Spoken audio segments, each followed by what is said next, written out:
चक्षावदितं नस्तरसो प्रदेशो भवन्तु शन्नासुरं चक्षावदितं चन्नस्तरा प्रदेशो भवन्तु ओम स्वाहा ओम शन्नासुरं चक्षावदितं नस्तरा प्रदेशो भवन्तु शन्ना प्रोता ध्रुवा भवन्तु शन्ना सिन्वा संसंतवापा ओम स्वाहा ओम शन्नो आदित्य वर्तते शन्न भवतु मर्तस्वर्का शन्ना विष्णु शमपुषामस्तु शन्ना शमस्त्रं शमस्तु वायु ओम स्वाहा ओम नक्षत्रस्य प्रतिरस्तु शब्दो ओम स्वाहा ओम शन्नो देवा विष्णुदेवा पौरुषं सरस्वती सभिरस्तु शं विशाख्य समृद्धिशाख्य शन्नो दिव्या पार्थिव शन्नो आप्या ओम स्वाहा देवस्तु शन्नागं शं शं समुद्रा शन्नो अपानपातपतिरस्तु शन्ना कृष्णा भवन्तु देवगोपा ओम स्वाहा ओम इंद्र विष्णुस्य राजति शन्नो स्वद्विपदे शं चतुष्पदे ओम स्वाहा ओम शन्नो वाता पोता समस्तु सूर्या शन्ना कनिकृतदेवा प्रजुनोऽपि वर्षतु ओम स्वाहा ओम अमानिशं भवतु न शुभं रात्रि प्रतिदीयतां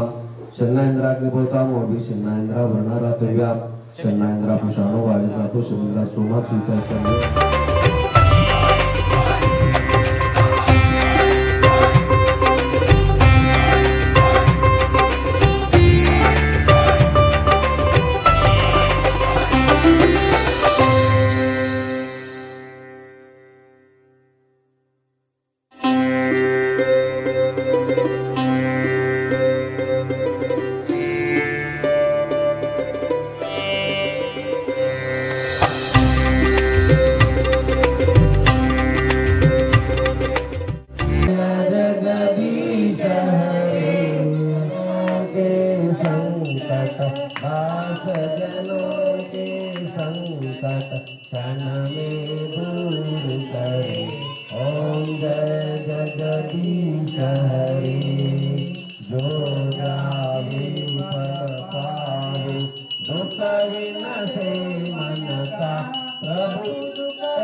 सिद्धिर्भवतु मे सदा त्वमेव माता च पिता त्वमेव त्वमेव बन्धुः सखा त्वमेव त्वमेव विद्या द्रविणं त्वमेव त्वमेव सर्वं मम देव देव हरि ओम आनंद अतः मानस पूजन ओम लं पृथ्व्यात्मकं गंधं परिकल्पयामि ओम हम आकाशात्मकं पुष्पं परिकल्पयामि ओम यं वायुवात्मकं धूपं परिकल्पयामि ओम रं वन्यात्मकं दीपं दर्शयामि ओम वं अमृतात्मकं नैवेद्यं निवेदयामि ओम सर्वात्मकं सर्वोपचारं समर्पयामि श्री हरि श्री हनुमत् सहस्रनाम स्तोत्रम श्री हनुमते नमः ओम अस्य श्री हनुमत् सहस्रनाम स्तोत्र मंत्रस्य श्री रामचंद्र ऋषि अनुष्टभ छंद श्री हनुमान महारुद्रो देवता ह्रीं श्रीं रों राम बीजं श्रीं इति शक्ति किले किले भुवो कारणेति कीलकं लंका विध्वंसनायेति कवचं मम सर्वोपद्रव शांतर्थे सर्वकाम सिद्ध्यर्थे च जपे विनियोगः ओम ऐं ह्रीं हनुमते रामदूताय अंगुष्ठाभ्यां नमः ओम लंका विध्वंसनाय तर्जन्याभ्यां नमः ओम अंजनी गर्भ संभूताय मध्यमाभ्यां नमः ओम शाकिनी डाकिनी विध्वंसनाय अनामिकाभ्यां नमः ओम किले किले भुवकारेण विभीषणाय हनुमद्देवाय कनिष्ठिकाभ्यां नमः ओम ह्रीं श्रीं रों राम पठः स्वाहा करतल कर्पृष्ठाभ्यां नमः एवं हृदयादि ध्यानं प्रतप्तस्वर्णवर्णाभं सौरतारोणलोचनं सुग्रीवादियुतं ध्यायेत् पीताम्बरसमावृतं गोक्षदीकृतवारीशं उच्चमस्तकमीश्वरं ज्ञानमुद्रां च बिभ्राणं सर्वालङ्कारभूषितम् अथ स्तोत्रं श्रीरामचन्द्र उवाच हनुमान श्रीप्रभो वायो पुत्रो रुद्रो अनुगोचरा अमृतो वीरवीरच्च रामवासो जनाश्रया धनदो निर्गुणकायो वीरो निधिपतिर्मुनि पिङ्गाक्षो वरदो वाग्मी सीता शोकविनाशना शिवा सर्वा पराव्यक्तो व्यक्ता व्यक्तो रसादरा पिङ्गकेशा पिङ्गरोमा श्रुति गम्या सनातना अनादिर्भगवान् देवो विश्वहेतो निरामय आरोग्यकर्ता विश्वेशो विश्वनाथो हरीश्वरा भर्गो रामो रामभक्ता कल्याण प्रकृति स्थिरा विश्वम्भरो विश्वमूर्ति विश्वाकारो विश्वपा विश्वात्मा विश्वसेवित विश्व विश्वारोर्वी विश्वचेष्टो विश्वगम्यो विश्वधेया कलाधरा प्रबंधमा कविश्रेष्ठो ज्येष्ठो वैद्यो वनीचरा बालो वृद्धो युवा तत्त्वं तत्त्वगम्या सकायजा अंजना सूर्णव्यग्रो रामख्यातो तरातरा गुरुभव स्वमहालोको जनलोकस्तपो व्यया सत्यमोकार गम्यच्च प्रणवो व्यापको मला शिवधर्म प्रतिष्ठाता कामेष्टापावना प्रिया घोषदीकृतवारीशा गुणकामोदरापति रक्षोज्ञा पुण्डरीकाक्षा शरणागतवत्सला जानकी प्राणधाता च रक्षा प्राणापहारका पूर्णसत्या पीतवासा दिवाकर समप्रभा देवोदानविहारी च देवताभयभञ्जना भक्तो देवो भक्तलब्धो भक्तपालन तत्परा द्रोणार्ता शक्तिनेता शक्तिराक्षसमाकरा रक्षग्नो रामदूतच्च शाकिनी जीवहारका उभोकारा ताराति गर्वपर्वतमर्दना हेतुस्त्वहेतो पाक्षुच्च विश्वभर्ता जगद्गुरो जगन्नेता जगन्नाथो जगदीशो जनेश्वरा जगद्गीतो हरिशेषो गरुडस्मयभञ्जना कृष्ण कृष्ण तुता शांत शांत पार्थध्वजो वायुपुत्र अमित पुच्छो अमित विक्रम ब्रह्म पुच्छ परब्रह्म पुच्छो रामेश्वरकारक सुग्रीवादी युतो ज्ञानी वानरो वानरेश्वर कल्पस्थायी चिरंजीवी तपनच्च सदाशिव सन्नता सद्गतिर्भुक्ति मुक्तिदा कीर्तिदायक कीर्ति कीर्ति प्रदक्षेव समुद्रासी प्रदाशिव भक्तोदया भक्तगम्यो भक्त भाग्य प्रदायक कुलविक्रमणो देव संसार भयनाशन वादी बंधन कुलविश्व चेता विश्व प्रतिष्ठिता लंकारी काल पुरुषो लंकेश अग्रभंजन भूतावासो वासुदेवो वसु श्री भुवनेश्वर श्रीराम रूप कृष्णस्तो लंका प्रसाद भंजक कृष्ण कृष्ण सुता शांति दो विश्व पावन विश्व भोक्ता तमारग्नो ब्रह्मचारी जितेंद्रिय ऊर्ध्वगोलांग जयमाली गांगुलात राक्षस समीरतो जो वीरो वीरतारो जयप्रदा जगन मंगल पुण्य पुण्य श्रवण कीर्तन पुण्य कीर्ति पुण्य गति जगत पावन पावन देवेश्वर तमावत राम भक्ति विदायक ज्ञाता देवालय साक्षी चेता चैतन्य विग्रह ज्ञानदा प्राणदा प्राणो जगत प्राण समीरण विभीषण प्रिया शूर पिंपलाश्रय सिद्धिदा सिद्धा सिद्धाश्रया कालो मोक्ष काल जातक लंकेश जनसाई लंका धारित ईश्वर चंद्र सूर्याग्नि नेत्रच्च कालाग्नि प्रलयांतक कपिला कपिशा पुण्य राशि द्वादश राशिगा सर्वाश्रय प्रमेयात्मा देवचारी निवारक लक्ष्मण प्राणघाता च सीता जीवन हेतुका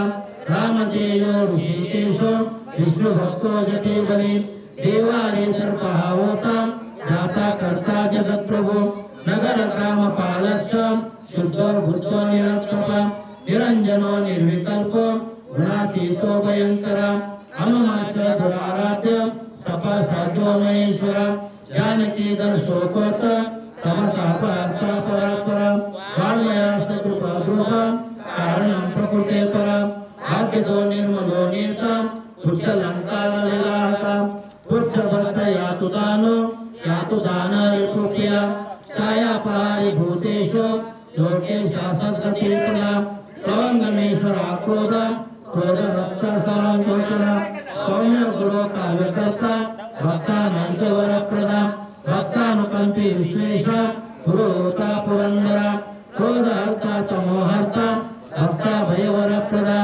अग्नि विभाव सुरवान स्वान यमो निवृत्तेव च वरुणो वायु गतिमान वायु कोवेद ईश्वर रवि चंद्र पूजा सौम्य गुरु काव्यासनेश्वर राहु केतु मरोधोता राता हर्ता समीरजा मस्तीकृत देवारी दैत्यारी मधुसूदन काम कपि कामपाला कपिलो विश्वजीवना भागीरथी पदा मोज सेतु बंधा विशारद स्वासुदा विकल्य अव्यवहा प्रकाशक स्वप्रकाशो महावीरो लघुर्जित विक्रम उर्धीमणीन गतिमान सद्गति पुरुषोत्तम जगदात्मा जगद्योनि जगदंतो अनंतक विपात्मा विष्णुवर्त महान महदर्पति कम वायु पृथ्व्योचापो वही दिक्पालयेव च क्षेत्रज्ञ क्षेत्रहर्ता च पल्वलीकृत सागर हिरण्मया पुराणच्च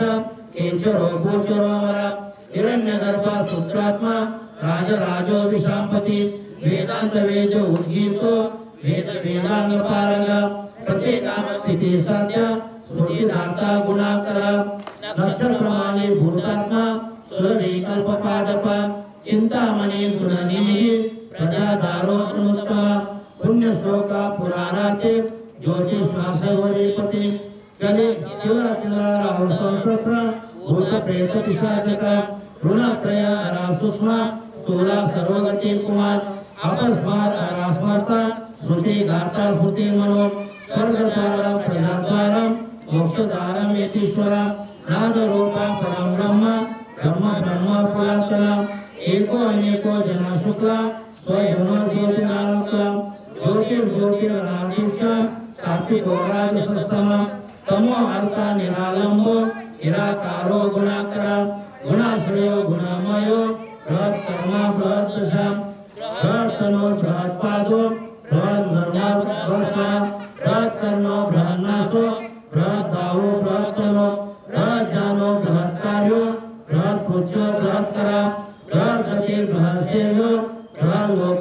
प्रदा प्रक्षते प्रदाचा फलतो बृहदीश्वरा प्रलोकनुतो द्रष्टा विद्यादाता जगद्गुरु देवाचार्य सत्यवादी ब्रह्मवादी कलाधरा सप्तपाताल गामीच मलयाच संशया उत्तराशी स्थितासीतो दिव्यो औषधीव शातका शाखामुगा कपींद्रोता पुराणा श्रुतिचंचुरा चतुर ब्राह्मणो योगी योगगम्या परावरा अनादिनिधनो व्यासो वैकुंठा पृथ्वीपति अपराजितो जिताराति सदानंदो दयायुता गोपालो गोपतिर्गोप्ता कली काल पराशरा मनोवेगी सदा योगी संसार भयनाशना तत्वदाता तत्वज्ञ तत्वं तत्वप्रकाशक शुद्धो बुद्धो नित्यमुक्तो भक्तराजो जयत्कृता प्रलयोमित मायेच मायातीतो विमत्सरा माया विर्जित रक्षाच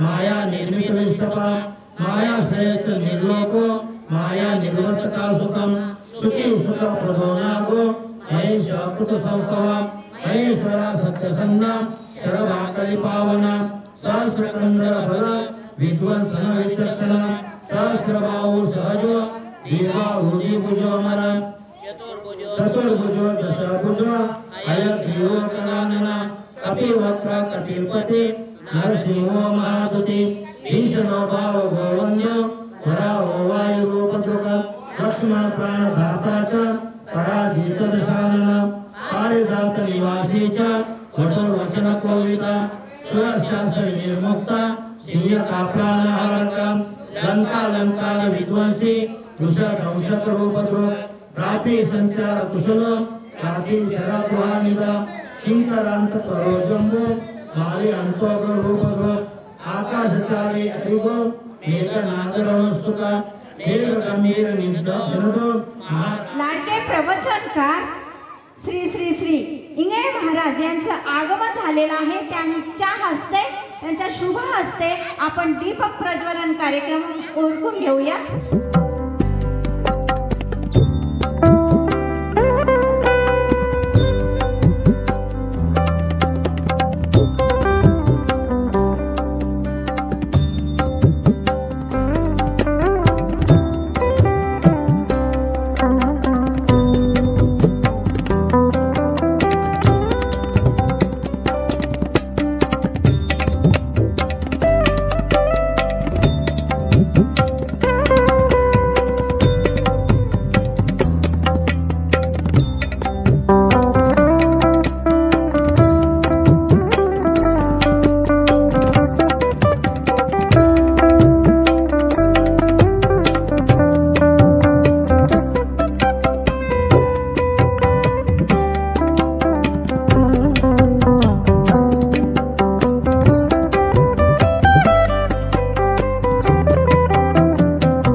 कृष्ण कृष्ण हरे हरे.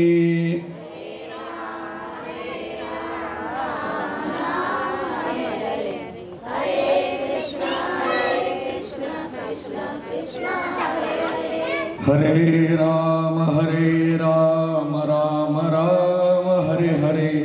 हरे कृष्ण कृष्ण कृष्ण हरे हरे.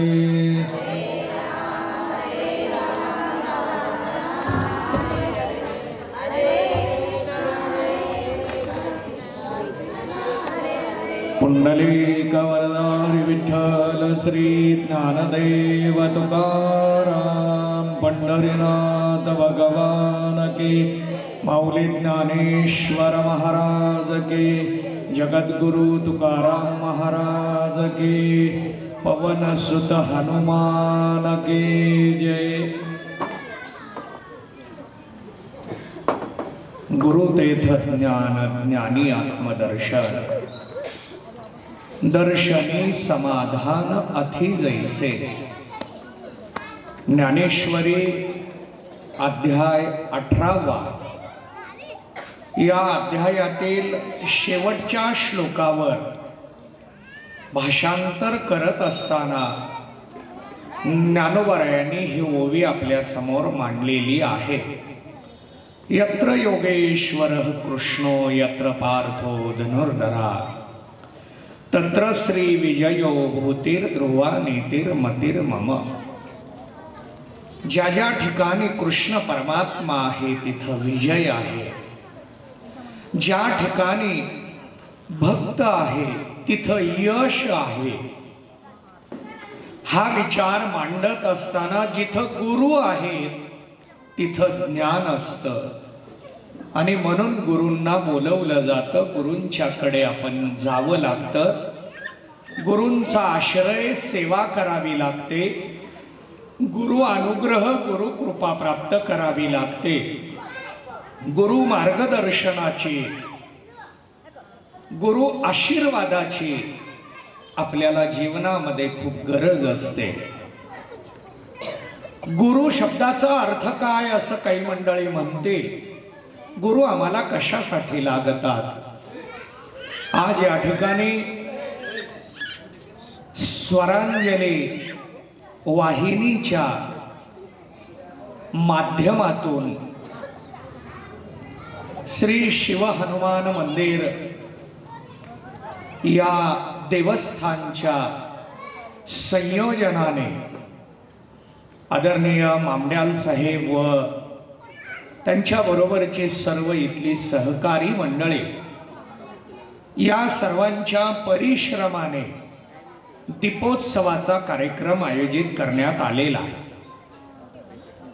बऱ्या प्रमाणामध्ये दीपोत्सव हा दिवाळीच्या कालावधीमध्ये केला जातो, परंतु या मंदिराच्या माध्यमातून 2 वर्ष झाली या स्थानामध्ये, या मंदिराच्या समोर हनुमंतरायाची, महादेवाची सेवा सर्वांना घडावी या हेतूने स्वरांजली वाहिनीने पुढाकार घेतला आणि या माध्यमातून दीपोत्सवाचं आयोजन करण्यात आलं। मुळात दीपोत्सव कशाला म्हणतात? मगाशी बोलत असताना मॅडमनी सांगितलं की अंधार घालवण्यासाठी प्रकाशाची, दिव्याची गरज असते, परंतु अंधार येतो कशामुळे? अंधार हा सूर्योदयापासून सूर्यास्तापर्यंत किती जणांना माहीत होतो?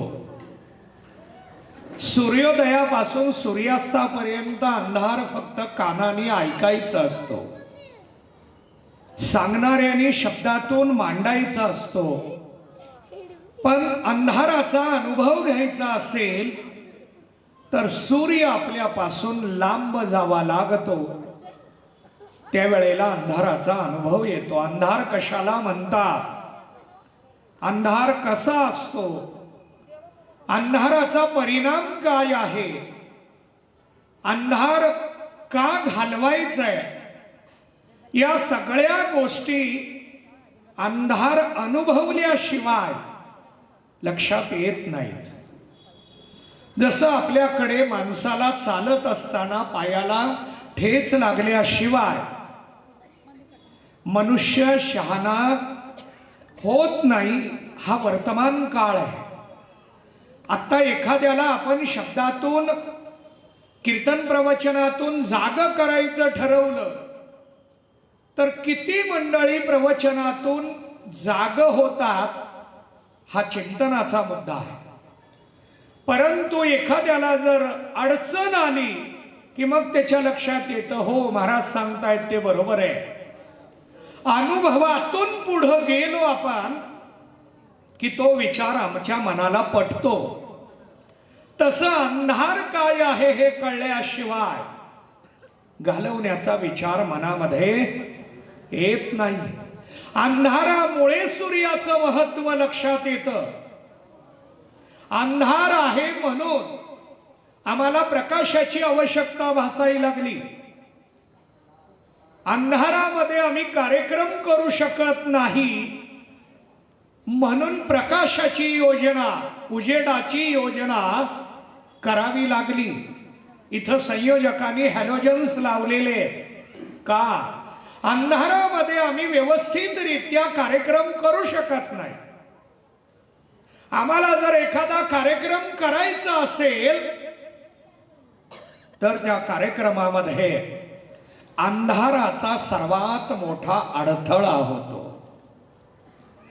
चालू व्यवहारामध्ये अंधाराचा अडथळा होतो, तसं जीवनामध्ये सुद्धा अज्ञानाचा अडथळा होतो.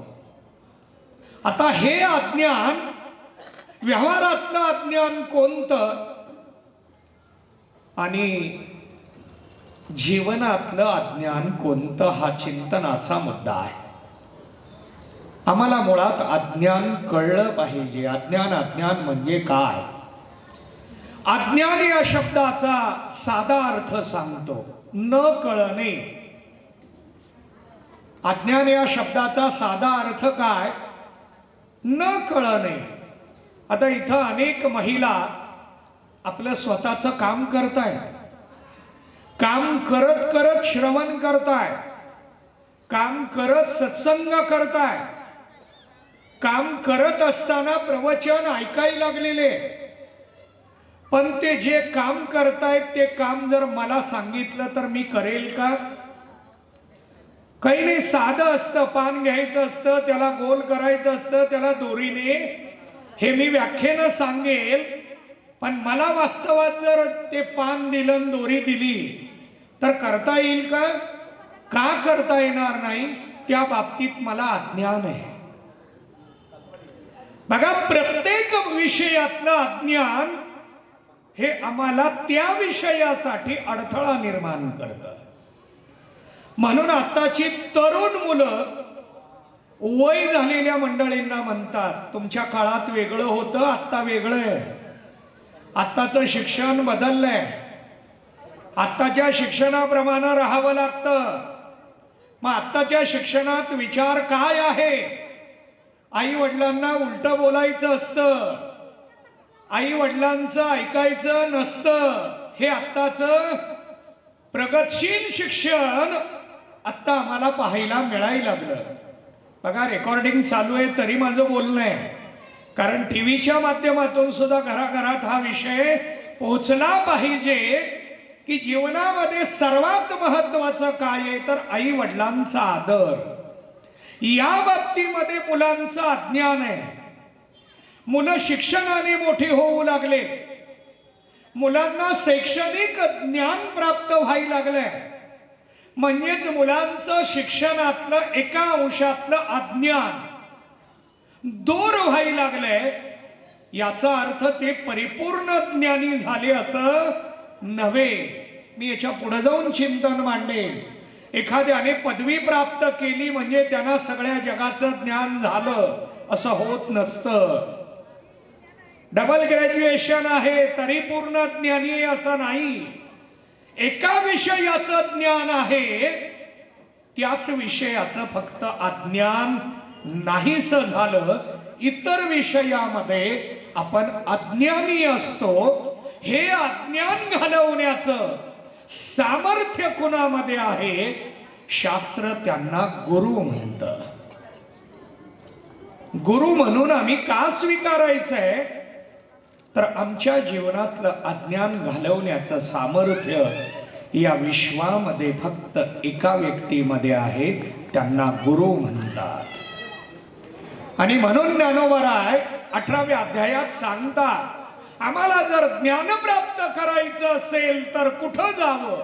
गुरु तेथ ज्ञान, ज्ञानी आत्मदर्शन, दर्शनी समाधान अति जैसे. गुरूंच्याकडे जावं लागतं त्यावेळेला ज्ञान मिळणार आहे. बघा, महिलांना काम करताना मध्येच पानं संपली, कुठं जायचं? तात्पुरतं दुसऱ्याकडून.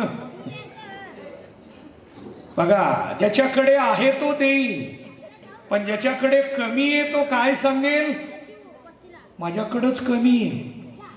मग त्या व्यक्तीने काय करावं? जिथं ती पानं मिळतील, मी जाणीवपूर्वक त्या वस्तूचा उल्लेख करत नाहीये बरं का, रेकॉर्डिंगमुळं. चला, मला याची सवय आहे. अनेक वर्षापासून मी या कॅमेऱ्यासमोर आहे. मामड्याल साहेबांनी माझी सुरुवातीपासूनची प्रवचनं म्हणा, हे सगळं पाहिलंय आणि त्यावेळेपासून मला कॅमेऱ्याची सवय आहे. स्टुडिओत बसून घरातल्या मंडळींबरोबर संवाद करण्याची मला सवय आहे आणि म्हणून मी पदार्थाचा उल्लेख न करता तुमच्या कामाचा उल्लेख करतोय. बघा, तुम्हाला जर पानं पाहिजे असतील तर ती पानं जिथं मिळतात तिथं जावं लागणार आहे. मग आपण काय करणार? आता रात्र झाली, एवढ्या रात्री तिथं जाऊन पानं मिळणार नाहीत, मग उद्या जावं लागेल. तसं ज्ञान मिळवायचंय, काय करावं? गुरूंकडे जावं. केव्हा जावं? गुरूंकडे जाताना सुद्धा समयानुसार प्रवृत्त झालं पाहिजे. आणि गुरूंकडे गेल्या गेल्या ज्ञान मागायचं का? भगवद्गीतेचा 4था अध्याय आम्हाला सांगतो काय करावं तिथं गेल्यानंतर. तद्विधी प्रणिपातेन परिप्रश्नेन सेवया उपदेक्षन्ति ते ज्ञानम ज्ञानिना तत्वदर्शिना. यामध्ये आम्हाला कर्तव्य सांगितलं. गुरूंच्याकडे संतांकडे गेल्यानंतर पहिल्यांदा प्रणिपातेन प्रणिपात करावा, वंदन करावं, दर्शन करावं. तीच पद्धत म्हणजे रामराम करणं, नमस्कार करणं. आपण अतिथी आले की स्वागताला जातो आणि नमस्कार करतो. हे काय आहे? वंदन करण्याचा हा एक प्रकार आहे. आपण मार्गावर, रस्त्यावर, बाहेर, इतर ठिकाणी वंदन करू शकत नाही, म्हणून हात जोडून नमस्कार करणं याला वंदन करणंच म्हटलं जातं. पण संतांकडे जर त्यांच्या स्थानामध्ये गेलो तर काय करावं? प्रणिपातेन प्रणिपात करावा. काही जण म्हणतील प्रणिपात कशाला म्हणतात? आताच्या काळामध्ये अनेकांना पाया कसं पडायचं हे शिकवावं लागायला लागलं. एवढे आम्ही संस्कृतीपासून लांब गेलोय. बाह्य शिक्षणाची प्रगती आहे, शिक्षणाचा स्तर वाढतोय. आताच्या भाषेत बोलायचं झालं तर दर्जा वाढतोय, पण संस्कृतीची अधोगती होतीये. आणि म्हणून पाया पडणं शिकवावं लागतं. काही जणांना सांगावं लागतं पायातले बूट काढा आणि मग पाया पडा. पण आपल्याकडे विवाह संस्कारात बूट घालूनच उभारतात. काय संस्कृती आहे? कुठं निघालो आम्ही? विवाह हा उत्सव नव्हे. विवाह हा एखादा फंक्शनचा एखादा भाग नाही, तो एक संस्कार आहे. पण आताच्या काळामध्ये विवाहातले फोटो व्यवस्थित यावेत त्याचंच नियोजन चालतं. वधूवराला इकडं तोंड करा, तिकडं तोंड करा, या बाजूला उभं राहा, असं उभं राहा. विधी बाजूला होतो, संस्कार बाजूला जातो. चप्पल बूट घालून विवाह संपन्न केला जातो. खूप अधोगती व्हायला लागली आमची. अहो, विवाह झाल्यानंतर फोटोग्राफर, स्टुडिओ, कॅमेरामन या सगळ्यांनी त्यांना 2 तास उभं करावं. पण विवाह प्रसंगामध्ये संस्कार या अनुषंगाने विधी पूर्ण करावा आणि नंतर फंक्शन करावं. पण आपल्या लक्षातच येईना आम्ही काय करायला लागलो. जाऊ द्या, माझा मुद्दा असा चालू आहे की शिक्षणाची प्रगती, प्रगतशीलपणा हा शैक्षणिक विभागाचा आहे, परंतु संस्काराचा अभाव आहे, संस्कृतीची अधोगती आहे. म्हणून पाया पडणं शिकवावं लागतं. 350 वर्षापूर्वी तुकाराम महाराजांनी त्यांना सांगितलं. तुकाराम महाराज पाया पडण्याचं लक्षण मांडताय. श्री संताची या माथा चरणावरी साष्टांग हे करी दंडवत. माथा टेकून पाया पडलं पाहिजे. माथा म्हणजे डोकं. आता इथे एक प्रश्न विचारू का? डोकं किती जणांना आहे? काही जण म्हणतील तुम्हाला दिसत नाही का? मला आकार दिसतोय. बघा, आपणच म्हणतो एखाद्याला तुला काही डोकं. बघा, एखादा जर चप्पल घालून तुमच्या मधून निघाला तर तुम्ही काय म्हणता त्याला? तुला काही डोकं. मग त्याला नाही का? म्हणजे तुम्ही पण त्याच्याकडे काय पाहिलं? डोक्याचा आकार पाहिला. डोक्याचं काम नाही. डोकं आहे, आकार आहे, त्याला एक रूप आहे, त्याला नाव आहे, पण क्रियाशीलता शून्य. म्हणून आपण त्याला म्हणतो तुला काही डोकं आहे का? आम्हाला डोकं दिलंय कशासाठी? ज्येष्ठांच्या, श्रेष्ठांच्या, वडीलधाऱ्यांच्या पायावर टेकवण्यासाठी डोकं दिलंय. बघा, यातला एक बारकावा मांडतो. आम्हाला डोळे दिले कशासाठी? मोठे करून पाहण्यासाठी. डोळे दिलेत आम्हाला, कान दिले, हात पाय, प्रत्येक अवयवाचा विचार आहे. अवयव दिलेले कशासाठी दिले? तसं डोकं दिलेले कशासाठी दिलं? याचं उत्तर आहे मोठ्यांच्या समोर, आई वडिलांसमोर, गुरुजनांसमोर जाऊन त्यांच्या चरणावर टेकवण्यासाठी डोकं दिलंय. आम्हाला डोक्याचं, मस्तकाचं महत्व कळलं पाहिजे. बघा, डोळे किती आहेत आपल्या प्रत्येकाला? 2 आहेत. कान किती आहेत? 2 आहेत. हात किती आहेत? 2 आहेत. पाय किती आहेत? 2 आहेत. डोकं किती आहे?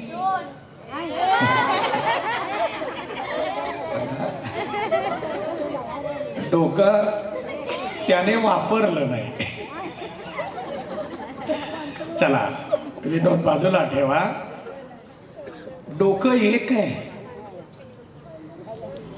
2 डोळ्यातला एक डोळा गेला, एका डोळ्यावर चालतं. 2 कानातला एक कान गेला, एका कानावर चालतं. 2 हातातला एक हात गेला, एका हातावर चालतं. डोकंच गेलं तर चालत नाही. इतकं महत्वाचं आहे. म्हणून म्हणतात बघा, शेंडे दुसऱ्याच्या हातात देऊ नये. कुणाची? आपली शेंडे दुसऱ्याच्या हातात देऊ नये. पण हे डोकं गुरुजनांच्या समोर नम्र झालं पाहिजे. ही संस्कृती आहे. हे डोकं आई वडिलांच्या समोर लीन झालं पाहिजे. म्हणून महाराज सांगतात, माथा चरणावरी. माथा टेकवली गेली पाहिजे. आणि माथा टेकवण्याचं ज्ञान, याला दीपोत्सव म्हणतो. दीपोत्सव आणखीन वेगळा काय आहे? अनेक दीपांचा, अनेक दिव्यांचा उत्सव म्हणजे दीपोत्सव. हे दिवे कोणते? संस्काराचे दिवे, संस्कृतीचे दिवे आहे, ज्ञानाचे दिवे आहे, विवेकाचे दिवे आहे, परंपरेचे दिवे आहे, सेवेचे दिवे आहे. या सगळ्या दिव्याचा उत्सव म्हणजे दीपोत्सव आहे. बघा, या दीपोत्सवामध्ये आम्हाला खरं तर यात सर्वात महत्त्वाचं संयोजकांचे, मामड्याल साहेबांचे, या सगळ्यांनी, या परिसरातल्या मंडळींनी आभार मानायला पाहिजे. कारण इतक्या अट्टहासाने हा कार्यक्रम घेतला जातो. 2-2 महिने साहेबांची धडपड आहे. मी त्यांना खूप वेळा सांगितलं, मला मोबाईलवर निरोप दिला तरी चालतो, वेळ घालवू नका. मी वेळ जाऊ नये याची खूप काळजी घेतो. सर्वांचाच वेळ, माझाच नाही, इतरांनी सुद्धा. पण नाही, त्यांच्याकडे आदर खूप आहे. कारण त्यांच्या मनामध्ये संस्कार रुजलेले आहेत. कारण या देवाची सेवा सुद्धा त्यांच्या घराण्यात परंपरेनं आहे. आणि म्हणून ही सेवा टिकावी, पुढं सुद्धा ती राहावी, याच्यासाठी त्यांचा हा दीपोत्सवाचा अट्टहास आहे. माझं चिंतन चालू आहे, गुरुजनांच्या समोर गेल्यानंतर आम्ही काय करावं, तर प्रणिपात करावा. प्रणिपात करण्याची पद्धत अजून सुद्धा प्रत्येक शाळेमध्ये चालू आहे. पद्धत बदलली. प्रत्येक वर्गावर शिक्षक आल्याबरोबर विद्यार्थी उठून उभे राहतात. वर्गात जर शिक्षक आले तर विद्यार्थी बेंचवर, बाकावर बसूनच राहतात का उभे राहतात? उभे राहतात. म्हणजे काय? त्यांचा आदर व्यक्त करतात. याला प्रणिपात म्हटलं. विचारसागर ग्रंथामध्ये कुणी कोणासाठी उठून उभं राहावं याचा विचार मांडला आहे. प्रत्येकाने आपल्यापेक्षा मोठ्या मंडळींच्या समोर उठून उभं राहिलं पाहिजे. गृहस्थ आश्रमातल्या मंडळींनी वानप्रस्थासाठी उठून उभं राहावं. वानप्रस्थातल्या मंडळींनी ब्रह्मचर्यासाठी उठून उभं राहावं. ब्रह्मचार्यांनी संन्यासी मंडळींच्या समोर उठून उभं राहावं. प्रत्येकाला प्रत्येक जण ज्येष्ठ आहे. याच्या पुढे जाऊन विचार मांडतो, ज्येष्ठ कोणाला म्हणावं, श्रेष्ठ कोणाला म्हणावं आणि वरिष्ठ कोणाला म्हणावं. 3 लक्षणं आहेत.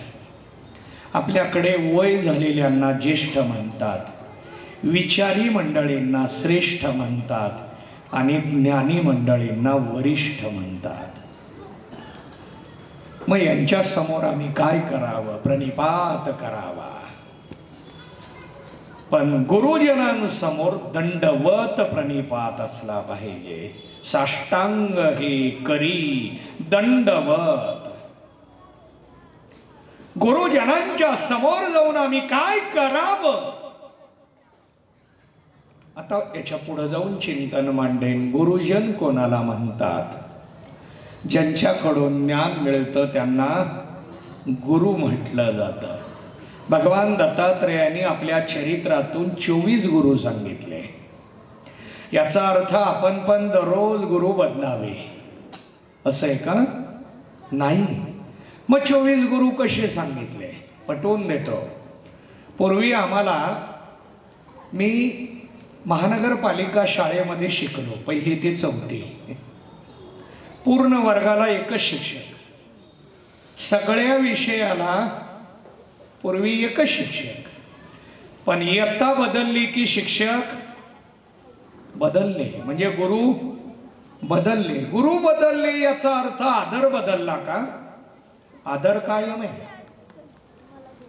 1लीतून 2रीत गेलो, 2रीतून 4थीत गेलो, 3री, 4थी, 5वी, इयत्ता बदलली, गुरु बदलले.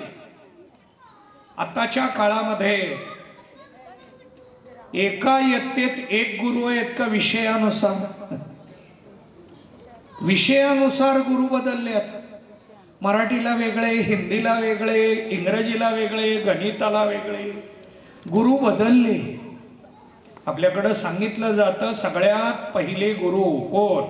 आई. आईच्या पाया किती जण पडतात? गुरुच्या पाया पडावा ना, हे शास्त्र आहे, ही संस्कृती. मुलांनी दररोज आंघोळ झाल्याबरोबर काय करावं? आईच्या पाया पडावं. कारण आई ही आपली काय आहे?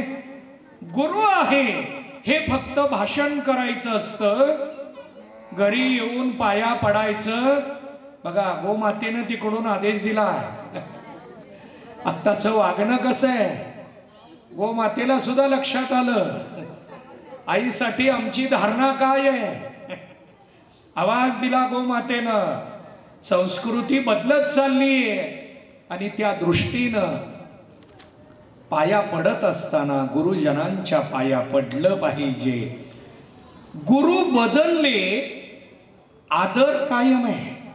आता शाळेतले गुरु वेगळे आणि ट्युशनचे गुरु वेगळे आहेत. किती झाले मोजले तर? अहो, दत्तात्रेयांची 24च आहेत. आमचे सगळेच मोजले तर 400ला जातील.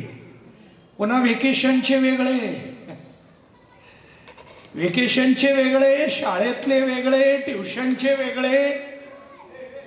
एका इयत्तेत एवढे जर असतील तर प्रत्येक इयत्तेनुसार गुरु किती आहेत? पुन्हा याच्यातून वेगळे, स्केटिंगचे वेगळे. भरपूर यादी आहे आपली. आपल्याकडे यादी इतकी आहे, मुलांनी काय करावं पालकाची यादी वेगळी आहे, मुलांनी काय करावं मुलांची यादी वेगळी आहे. पण त्या मुलाला त्या ज्ञानासाठी लागणारी तेवढी बुद्धी विकसित केली आहे का, हा चिंतनाचा मुद्दा आहे. देवानं बुद्धी दिली आहे, बुद्धी मोठी आहे, सामर्थ्यशाली आहे, पण बुद्धीचा विकास झाला पाहिजे. ज्ञानोबराय हरिपाठामध्ये सांगतात, बुद्धीचे वैभव अन्य नाही दुजे, एका केशवराजे सकळ सिद्धी. आपल्याकडं बुद्धीसारखा दुसरा मोठा अवयव नाही. बुद्धी इतकी मोठी आहे. मी नेहमी सांगतो, बुद्धी कशी असते हे जर पाहायचं असेल तर माझ्या समोर एक उत्तम उदाहरण आहे. ते म्हणजे छत्रपती शिवाजी महाराज. अहो, शिवरायांची बुद्धी किती विलक्षण आहे. शिवरायांच्या बुद्धीला आम्ही स्पर्श सुद्धा करू शकत नाही, इतकी प्रगल्भ बुद्धी शिवरायांच्या माध्यमातून आपण इतिहासात पाहतो. बुद्धी कशी असावी? शिवरायांसारखी असावी. प्रत्येकाला बुद्धी आहे, फक्त त्या बुद्धीचा विकास नाही. आणि तो जर विकास करायचा असेल तर त्याला सत्संग लागतो. हा सत्संग घडावा म्हणून दीपोत्सवाचं आयोजन आहे. उगी वेळ रिकामा आहे, एखादा कार्यक्रम घ्यावा म्हणून दीपोत्सव नाही. आम्हाला सर्वांना सत्संग मिळावा. सत्संग या शब्दाचा अर्थ संत संग. हा संत संग फक्त शरीराने नकोय, हा संत संग फक्त मनाने नकोय, हा संत संग बुद्धीने आणि विवेकाने असावा. यातल्या विवेकाला दिवा म्हणतात आणि या दिव्याच्या अनेक रांगेला उत्सव म्हणतात. दिवाळी, दीपोत्सव. बघा, हा कार्यक्रम मामड्याल साहेबांना कसा सुचला मला माहीत नाही, परंतु त्यांच्या मनामध्ये ही प्रेरणा बहुतेक हनुमंतरायाने दिली असावी. कारण रामायणामध्ये हनुमंतरायासारखं व्यक्तिमत्व दुसरं नाही म्हटलं तरी, कारण हे थोडं धाडस पण होणार आहे आणि हे सार्थ पण आहे. कारण हनुमंतरायांना ज्या वेळेला रावणाने लंकेमध्ये परिचय विचारला, हनुमंतराय सीतामातेचा शोध करण्यासाठी लंकेमध्ये गेले आणि लंकेमध्ये त्यांनी अशोक वाटिकेमध्ये जाऊन सीतामातेचा शोध केला. चरित्र खूप मोठं आहे, वेळेअभावी मी मांडत नाही. पण रावणाचा मुलगा, एक मुलगा हनुमंतरायांनी अक्षय कुमार नावाचा मुलगा मारला, पण इंद्रजित नावाचा जो मुलगा होता त्याने ब्रह्मास्त्र सोडलं आणि हनुमंतरायाला रावणासमोर उभं केलं. उभं केल्याबरोबर रावणाने परिचय विचारायला सुरुवात केली. हनुमंतरायाने स्वतःचा परिचय कसा दिलाय पहा. हनुमंतराय सांगतायत, म्हणजे हनुमंतरायांनी परिचय देताना आपल्या बलाचा परिचय दिला नाही. अतुलित बल धामा. मला मगाशी सांगितलं साहेबांनी की इथं आज हनुमान चालीसा पठण झालं. शनिवार असल्यामुळे हनुमंतरायाची प्रार्थना, हनुमंतरायाचं गुणगान या ठिकाणी करण्यात आलं. त्यामध्ये एक पद आहे, अतुलित बल धामा. हनुमंतरायाने आपल्या बलाचा परिचय दिला नाही. मी 100 योजन समुद्र उल्लंघन करून एका उडीमध्ये समुद्राच्या पलीकडून लंकेमध्ये आलो, हा परिचय हनुमंतरायाने रावणाला दिला नाही. हनुमंतरायाने अंजनी सूत आहे हा परिचय दिला नाही. श्रीरामदूतम शरणम प्रपद्ये. मी रामाचा सेवक आहे, मी रामाचा दूत आहे.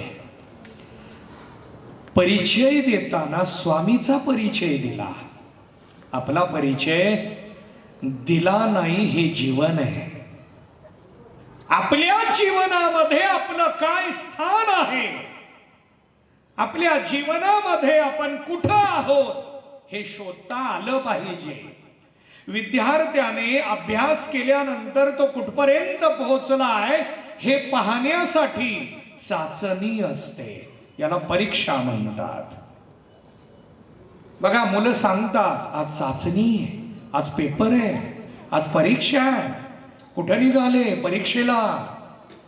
दररोज जरा जास्त काळजी दिसत नाही, पण परीक्षेच्या वेळेला सगळी काळजी असते. दररोज पेन, कंपास, बाकी सगळं तपासलं जातं का? पण परीक्षे दिवशी मात्र काळजी असते का? आपण कुठे हे पेपर मधून कळणार आहे. मग काही जण म्हणतील आम्ही कुठे, तिथंच आहे, आधार कार्डचा पत्ता बदलणार नाही. पहिलीमध्ये तिथंच होतो, चौथीमध्ये तिथंच आहे, 10वी मध्ये सुद्धा घराचा पत्ता नकोय. शरीरातल्या ज्ञानाचा पत्ता पाहिजे, शरीरातल्या विचाराचा पत्ता पाहिजे. कुठे आहे आपण? आणि हे कुठे कळण्यासाठी दिव्याची गरज असते. आणि असा दिवा दीपोत्सवाच्या माध्यमातून प्रज्वलित करायचा आहे. आम्हाला दिवा प्रज्वलित करायचंय. बघा, याच्यासाठी ज्ञानोबरायांनी खूप सुंदर दृष्टांत दिलाय. कापुराची वाती उजळली ज्योती, ठाईच समाप्ती झाली जैसी. कापुराचा दृष्टांत दिला. कापूर दीप लावत असताना कापूर असावा का वात असावी? दिवा लावताना कापूर असावा का वात असावी? मी आता उत्तर देणार नाही, कारण हे घराघरात जाणार आहे. बघा, वातीला सुद्धा तेल असावं, डालडा असावा का तूप असावं? तूप असावं. बघा, मुलांना तूप माहिती आहे याचं मला आश्चर्य वाटायला लागलं, कारण आताच्या काळामध्ये मुलं तूप दूध नको म्हणतात. चहाची सवय जास्त आहे. त्याला कारण सगळ्या माता भगिनी आहेत. माता भगिनींनी मुलांना दुधाची तुपाची सवय लावली पाहिजे. पण आताच्या मुलांना हे आवडतं का म्हटलं तर आईच उत्तर देते, मुलांना तूप आवडत नाही. आम्ही मातृत्वाचं कर्तव्यच पूर्ण केलं नाही म्हणून त्याला तूप आवडत नाही. ज्या मातेला तुपाचं महत्व कळलंय ती आपल्या मुलाला तूप पटवून देणार आहे. दिव्याला तूप असावं असं उत्तर आलं. माझा पुढचा प्रश्न आहे, म्हशीच्या दुधाचं तूप असावं का गाईच्या? बघा, गाईच्या दुधाचं तूप असावं. आता पुन्हा प्रश्न विचारणार नाही. गाय मिळेच ना, मग काय, गोशाळेकडे चला. म्हणून मामड्याल साहेबांनी गोशाळा सुद्धा सुरू केली. गोमातेनं साक्ष सुद्धा दिली मगाशी आपल्याला. गाईचं तूप दिव्याला असावं आणि या दिव्याच्या प्रकाशामध्ये देवाला पाहिलं पाहिजे.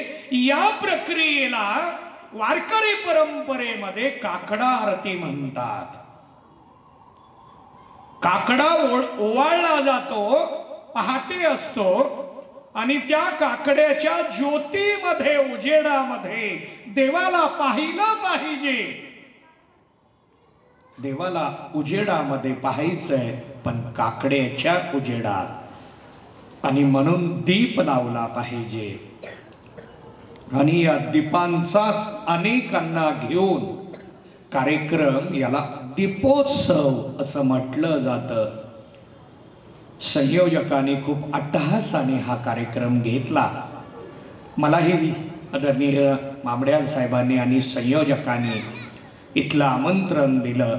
बोलण्यासारखं भरपूर आहे, मलाही बोलता येतं, सवय आहे, परंतु वेळ झालेली. आपल्याला आणखी पुढचा कार्यक्रम इथं नियोजनात आहे आणि म्हणून तुमच्या पुढच्याही आनंदावर मी जास्त अतिक्रमण करणार नाही. कारण अतिक्रमण कुठलंच कुठं चालत का? चालतं? चालत नाही. आणि म्हणून मला त्याची सवय आहे, त्यामुळं मी जास्त पुढं जाणार नाही. परंतु आपल्या जीवनामध्ये दीपोत्सव नक्की घडावा. लौकिकातला घडावा तसा पारमार्थिक अलौकिकाचा सुद्धा दीपोत्सव असावा. आणि या हेतूने मी इथं दिव्याच्या अनुषंगाने जे चिंतन मला हनुमंतराय आणि महादेवांच्या कृपेनं सुचलं ते आपल्या समोर मांडण्याचा प्रयत्न केला. पुन्हा एकदा संयोजकांना, मामड्याल साहेब, स्वरांजली वाहिनी, या सर्वांचंच मी इथं आभार व्यक्त करतो आणि माझ्या विचाराला, माझ्या वाणीला पूर्णविराम देतो. पुंडलिक वरदारी विठ्ठल श्री ज्ञानदेव तुकाराम. आपण खूप छान विश्लेषण केलात. आपल्या अमृतवाणीतून आम्हाला प्रबोधन केलात, त्याबद्दल आपले आभार न मानता आपल्या ऋणातच आम्ही राहू इच्छितो. एकदा जोरदार टाळ्यांनी आपण महाराजांचा आभार व्यक्त करूया.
सर्वार्थ साधिके शरण्ये त्र्यंबके गौरी नारायणे नमोस्तुते कर्पूर गौरम करुणावतारम संसार सारम भुजगेन्द्रहारम सदा वसंतं हृदयानविन्ये भवं भवामि सहितं नमामि भवं भवामि सहितं नमामि ओम श्री महामामेश्वर देवताभ्यो नमः दिव्य मंगल कर्पूर निरांजनम समर्पयामि।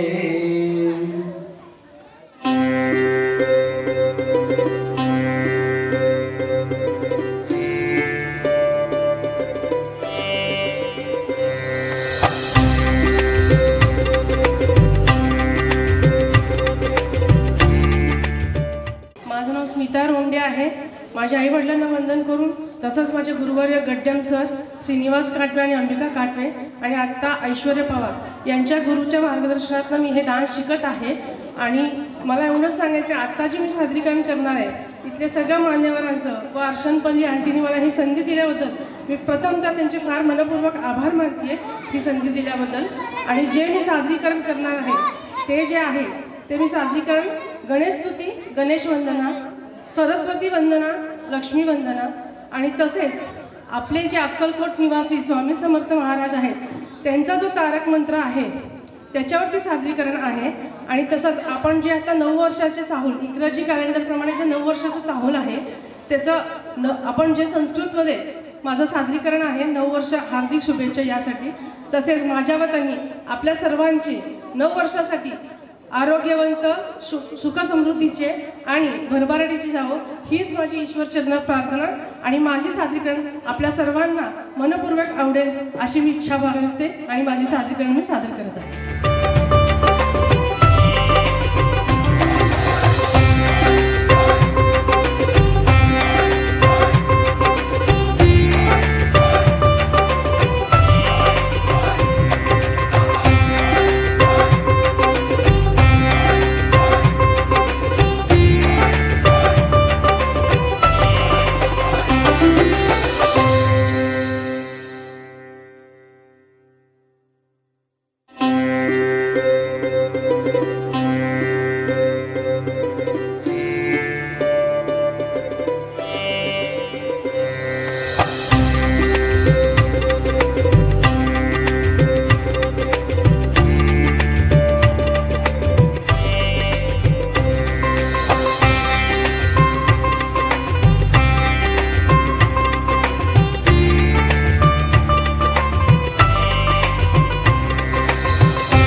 मी आता डिप्लोमा फर्स्ट इयर करत आहे. माझे गुरु आहे सुप्रिया पाळे. माझं नाव अक्षर रत्नकुमार भट्टम आहे. मी 7वी शिकत आहे. माझं गुरुचं नाव आहे सुप्रिया पाळे.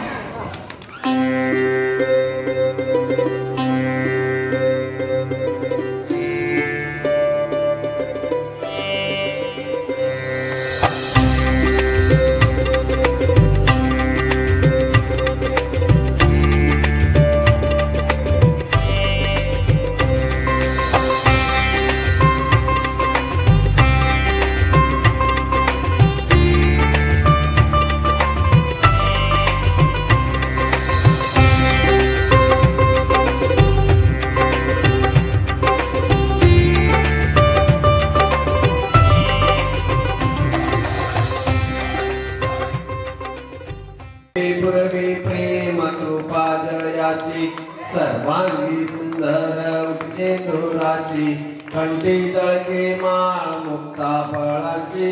जय देव जय मंगलमूर्ती दर्शन मात्रे मन कामना पूर्ती.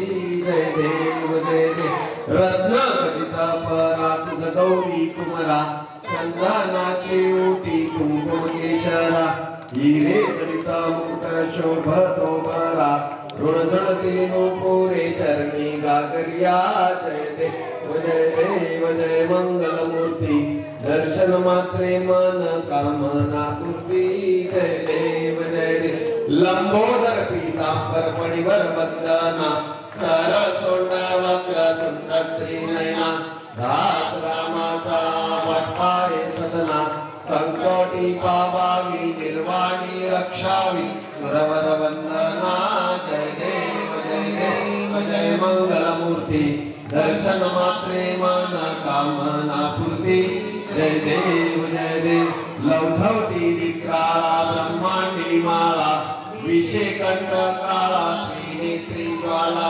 लावण्य सुंदर मस्तकी बाळा ते दुनिया दर निर्मळ झुळझुळा जय देव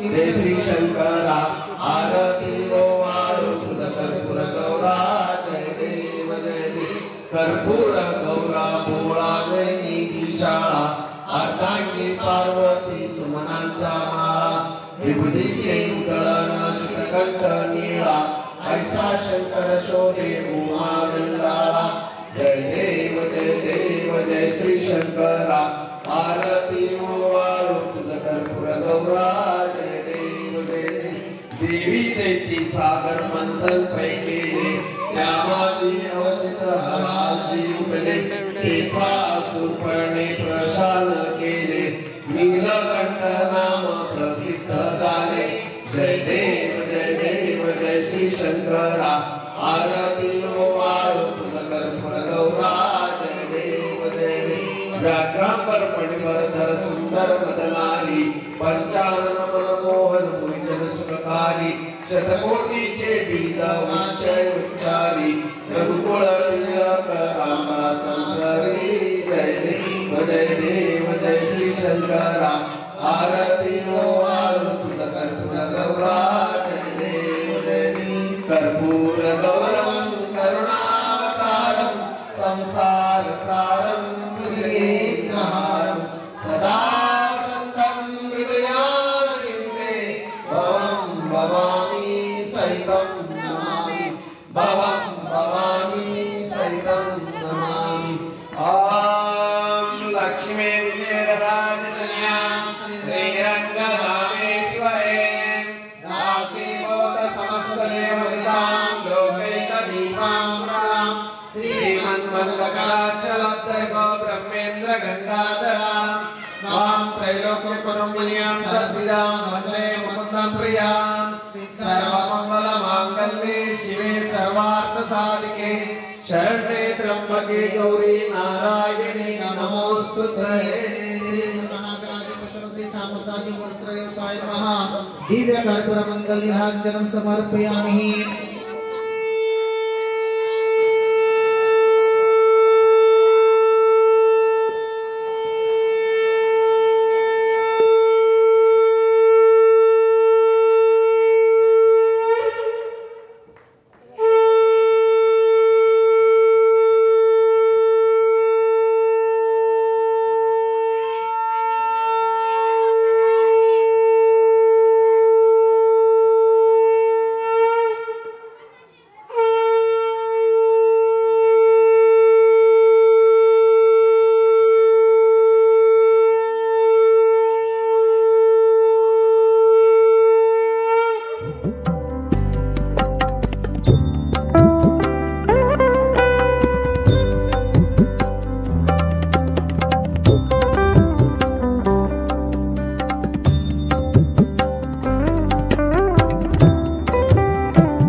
అందరి ఆకాంక్షలు పూర్తవుతూ అందరి ఇంట్లో వెలుగు నిండుతుంది. ఆ గొప్ప మాట చెప్పి ఆ జగద్గురు మనకు సందేశం ఇచ్చేశారు. మీరు ఇక్కడికి వీచేసినందుకు గాను మీకు పేరు పేరున మరోసారి ధన్యవాదాలు. కార్యక్రమం ఒక మంచి జరుగుతుంది మన పూర్వభాగంలో. మామూలు సార్ ఏదో సంకల్పం ఉంది చాలా పెద్దది, అది టోర్లో పూర్ణ అవుతుంది. इथं कंटिन्यू दरवर्षी चालू ఉండాలి. आजच्या दीपोत्सव कार्यक्रमाला आवर्जून मामदार साहेबांनी मागे 10 दिवसापूर्वीच सांगितलं होतं. गेल्या वर्षी सुद्धा या कार्यक्रमामध्ये आलो होतो. तुम्हाला एवढंच शुभेच्छा देतो की दरवर्षी तुम्ही असं एक आठवड्याचा तुम्ही कार्यक्रम करता. तुमच्या पाठीमागं निश्चित सगळे भगवंत आणि आम्ही सुद्धा तुमच्यासोबत निश्चित असणार आहे आणि तुम्हाला असंच आशीर्वाद देवाकडून मिळावा आणि दरवर्षी तुम्ही लोकांसाठी हे कार्यक्रम करता. निश्चितच कौतुकास्पद आहे. तुम्हाला मी मनापासून शुभेच्छा देतो. తరఫున మార్గశీర్షంలో దీపోత్సవం కార్యక్రమానికి ధార్మిక విధంగా మంచి సంస్కృతి పరంగా ప్రతి ఒక్కరి హృదయంలో భగవంతుని నామస్మరణ కావాలి అని చేసేటప్పుడు వాతావరణం కూడా నిసర్గంగా ఒక సదుపాయంగా జరుగుతుంటుంది. దానికి ప్రయత్నించిన మీ అందరికీ సురాంజలి వాళ్ళ సమూహానికి మా చెల్లెలు రేణుకమ్మ తల్లి వాళ్ళు దయానంద్ గారు మామరాల బంధువులు అందరూ ఈ కార్యక్రమం మంచిగా సదుపాయం చేసినారు. ఇదే విధంగా ప్రతి సంవత్సరం కావాలి. భగవంతుని నామస్మరణం చేసేటప్పుడు హర్నిశా మన కష్టపడ్డ వాళ్లకు సహానుభూతి పరంగా ఆయన ఆశీర్వాదం దొరకాలనేది ఉత్సవాలు మళ్ళీ జరగాలని కోరుతూ మీకు శుభాకాంక్షలు చెప్తాను. ధన్యవాదాలు. प्रतिवर्षाप्रमाणे याही वर्षी आपण आपलं दीपोत्सवाचं 5वं वर्ष आहे. तर या दीपोत्सवासाठी 10 तारखेपासून विविध धार्मिक संपन्न होत आहेत. संध्याकाळच्या सत्रात दीपोत्सव कार्यक्रम उत्साहाने साजरा होत आहे. तर या कार्यक्रमासाठी मान्यवर महाआरतीसाठी येत आहेत. तर आजचे मान्यवर जन्नू काका, मेघनाथ यमल सर, अशोक पिस्सा सर आणि देवस्थानचे प्रमुख ट्रस्टी आपले मार्गदर्शक बिंगे मामा या सर्वांनी आज दीपोत्सव कार्यक्रमासाठी महाआरतीसाठी उपस्थित राहून आपल्याला मार्गदर्शन केलेलं आहे आणि आपल्या पाठीमागं खंबीरपणे उभं राहण्याचं त्यांनी सगळ्यांनी वचन दिलेलं आहे. सर्वांचा आभार. त्याचप्रमाणे या भागातील भाविकांनीही पण उत्साहाने या ठिकाणी या उत्सवात सामील होत आहेत. सर्वांचे आभार मानून माझे 2 शब्द संपवतो.